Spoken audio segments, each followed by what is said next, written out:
McKenna had a really weird idea about psychedelic experiences that we always want to think of each individual psychedelic experience we have as being our experience.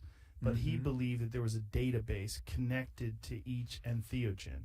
And so each one of these substances, you weren't just experiencing it, you were experiencing the trips of millions of people over thousands of years. It's like Carl Jung's idea of collective unconscious, right? That there's this imagery that is now hardwired in our bodies, and that's why cultures produce art that has all these kind of recurring motifs.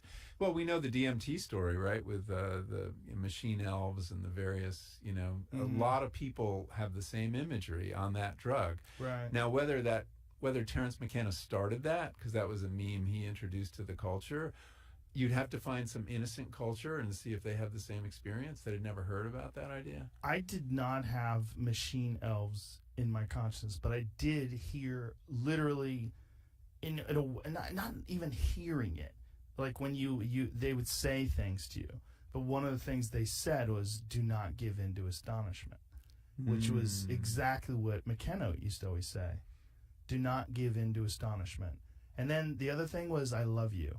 They're like, but like a child, like, "I love you 600,500,000 times." They would say it in this crazy way, and then they would go, "Look at this," and look at it. And every time they would go, "Look at this," they'd show you something more spectacular than you had seen before. Like every time the visuals, like you would think these visuals are impossible to pass, and they would go, "Look at this," and it would be even more insane. Now, why not give in to astonishment? What's the idea behind that? I think the idea is you could be so blown away by what's in front of you. And this is from McKenna's words. So again, I don't know how much of what I was experiencing was these things communicating with me, because I never heard anybody say that they said, "Look at this," or "I love you 6,500,000 times. Because they were talking like a child says, "I love you 1,000,000,000,000,000,000 times." You know what I mean? Like one of my daughters would say something like that. But I wasn't sure if I was hearing this because I was preparing, because I'd read and listened to McKenna talk about it, or if what was going on was some sort of a concerted effort to get you to just pay attention to this and don't freak out.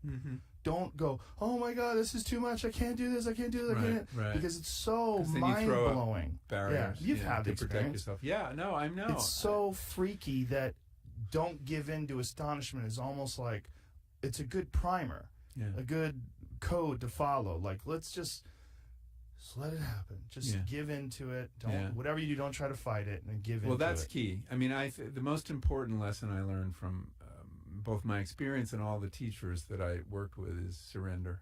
And that psychedelics teach us how to surrender, which is useful in a lot of other contexts too. Yes. But when you surrender to the experience is when you're least likely to have a bad time, when you're not going to fight. When you feel your ego dissolving, your natural reaction, your ego's natural reaction is to hold on, right, and defend itself. But when I learned that, no, you just got to go with that. If you're going crazy, if you think you're going to melt or die, you go with it, and you'll pass through into something better, and that reliably works. The last time I did it, there was like a fractal of gestures. There was like an infinite number of gestures giving me the finger, like this. And I was like, "What, really? On a trip?" Like, "Fuck you." And then I realized, but I realized what they were trying to say to me. I was realizing they're saying you take yourself too seriously. And then I went, "Oh," and then they were like this, like they're like nodding at me. I was like, "Oh, okay, all right, you're right." Yeah, like I immediately, because thank you. I was like, "Okay, you're right. Because like someone saying "fuck you," you're like, "No, fuck you." Yeah. And then they were like, "Come on," and I was like, "Oh, you're right." And they're like nodding. So at you me. were having a defensive reaction, and they were exactly. You got over it. Well, they were letting me know whatever that they is. I mean, what is they? I don't know if that's your subconscious. I don't know if that's something about your imagination, your visual cortex interacting with these alkaloids, or if what's really going on is it's a pathway to something else. Like it's a way to experience consciousness or something, some force that's around us all the time. You could pretend that you have the answer, but I don't. No, we don't know. We really don't know. I mean, I tend to think that these are creations of our minds, but that's just a hypothesis. I mean, when the Dalai Lama sat down with a bunch of neuroscientists, they started this dialogue, and the neuroscientists started from the assumption that consciousness is produced by the brain, and the Dalai Lama very calmly said, well, that's an interesting hypothesis. And he's right. That's all it is a hypothesis.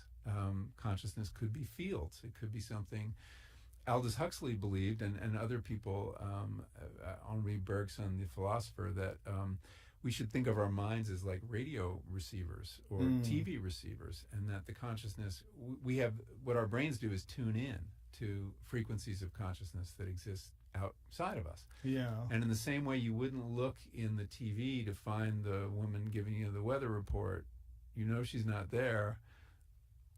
Our assumption that all the action is there may be wrong. Yeah. There's a lot of people that want to attach consciousness to inanimate objects as well, which is very strange. Consciousness and even memories. I think it was Sheldrake. I think Rupert Sheldrake. Yes. Well, I mean, he believes consciousness is a field, morphogenetic fields, and that the communication you see, say, around fish, schools of fish and how they turn, or flocks of birds, that they're communicating, they're participating in a field of consciousness in some way. I don't totally understand it. He's a very interesting thinker. Yeah. And his son, Merlin? No. Oh, what a great name. You should get him on. Merlin? He named his kids Merlin and Cosmo. Well, I've had him on. He was great. He was a fascinating Merlin guy. wrote a beautiful book called Entangled Life about fungi. He's a scientist, and it's all about the relations that fungi create among other species. Other than being a magician, what are your other choices for jobs? That's right. Mycologist. Merlin. But what I love about psychedelics is they raise these questions of consciousness. This thing we just take for granted. We have this everyday, ordinary consciousness. We don't think about it. Right. And they kind of distance ourselves from it, and suddenly you're asking questions about consciousness. I've been really struck by how many neuroscientists got into their field because of psychedelic experience. That it suddenly made them think, hey, this is interesting, and we shouldn't assume what we assume. Yeah. So I'm very interested in that whole conversation around neuroscientists and psychedelics. Well,